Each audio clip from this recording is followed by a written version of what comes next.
E aí pessoal, tudo bem? Depois da série de vídeos sobre artes marciais, vai começar agora a série sobre fisiculturismo. E hoje é a história do fisiculturismo. Primeira competição foi em 1901 e foi a primeira competição que tinha uma parte específica que premiava o melhor físico, chamada de Great Competition. Antes tinha demonstrações, mas não era um dos focos principais, apesar de chamar muita atenção do público, mas não tinha premiação de qual era o melhor. E foi criado por Eugene Sandel. E se inspirava no ideal grego. Aí tem as eras. Era de bronze, que foi de 1901 a 1939. Seus maiores representantes foi Eugene Sandel. Não tinha esteroides, porque os esteroides, o primeiro sintetizado foi em 1935. Então, pouco provável que entre 35 e 39 algum fisiculturista tenha usado. Existiam suplementos, pouco uso. Um dos primeiros, se não foi o primeiro, foi o Plasmon, criado pelos alemães. A dieta era alta em proteína e gordura, e o carbo entre baixo e moderado. O veganismo não era praticado por fisiculturistas nessa época. O treino era tradicional da época, não tinha tanta distinção entre os esportes, entre esporte de força, não tinha tanto, né?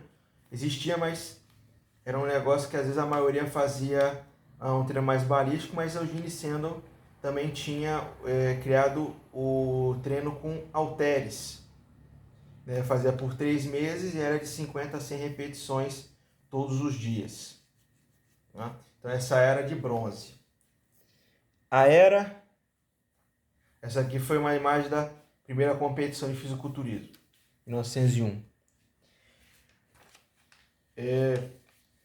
Era de prata, era silver era 1940 a 1959, década de 40, década de 50 inteira. Os maiores representantes foram o Reg Park e o Steve Reeves. Ajudaram muito esses dois a criar uma nova geração, inspirar uma geração de fisiculturistas. Muitos fisiculturistas da Golden Era se inspiraram neles, principalmente. E eles usavam um pouco mais de suplementos, né? A base era a comida, é claro, mas usavam um pouco mais. É questionável se houve o uso de esteroides nessa época, apesar de essa época já ter não só a testosterona, mas na década de 40 já existiam outros esteroides, década de 50 também. Foi uma das épocas que mais surgiram. Então, se nenhum fisiculturista chegou a usar, pouco provável, mas eu não duvido que tenham usado, é questionável, uns falam que outros que não. Treino com máquinas, né? Na era de bronze tinha pouco treino com máquinas, e na Silver Era tinha máquinas, mas a base ainda era peso livre, tinha treino 5x5, Reg Park, e não tinha tanto volume nessa época, né? E alta proteína e gordura e carbo entre baixo e moderado. Agora vem a Golden Era, que é de 1960 a 1989. Os representantes eram o Larry Scott, primeiro ganhador do Mr. Olympia, o Arnold Schwarzenegger, o Lee Haney e muitos outros ali, Labrada, Barry DeMay, né, mais dos anos 80. Então o mercado de suplemento aumentou muito nessa época, a partir dos anos 70, 80, antes disso também. O fitness surgiu nos anos 80. Essa época, a Golden Era, isso daí já é unânime que tinha uso de esteroides, né? E até os anos 80 já tinha muito recurso, mas criaram mais ainda. GH sintético, tinha mais informações, mais livros, né? Protetores, né? Então, muito recurso. O treino de muito volume. Também tinha um HIIT, o Heavy Dutch, tanto que não fazia tanto volume. Por exemplo, Casey Viator, até antes do HIIT, fazia um full body 3 vezes na semana, então tinha um certo volume, mas não treinava todo dia praticamente. Uma época o Arnold treinava o mesmo músculo 3 vezes, depois 2, então dependia muito do atleta, mas geralmente era com muito volume.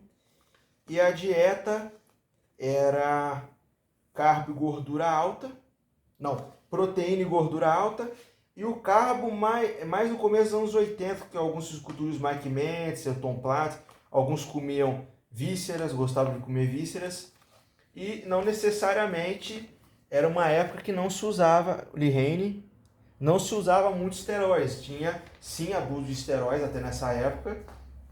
Esse fisiculturista que está aparecendo chama-se Pete Grinkowski. Ele disse que uma época, perto de se preparar para a competição, ele usava 10.000 miligramas de esteroides por dia. Não é por semana ou por mês, era por dia. Eu até fui conferir para ver se eu tinha errado, mas é por dia mesmo. Então, quer dizer, existia abuso e não era só ele. Ele tinha um físico muito bom, mas não era o melhor físico. Então, quer dizer, o abuso de hormônio não vai te deixar o melhor, né? E ele comentou que no começo da década de 70 eles faziam experiências com esteroides e aquele cachorro, né, da raça Beagle consumia 3.000 miligramas de esteroide por quilo e dizer que não tinha colaterais, quer dizer, a curto prazo, né, tinha isso mesmo. E de 71 a 73, ele diz que começava com 3.000 e ia para 10.000, entre testosterona, anavar e nandrolona, né? E também usava Clomid e Novaldex. Aí ele usava muito injetável, 9 injeções e também esteroides orais também. Então usava muita coisa.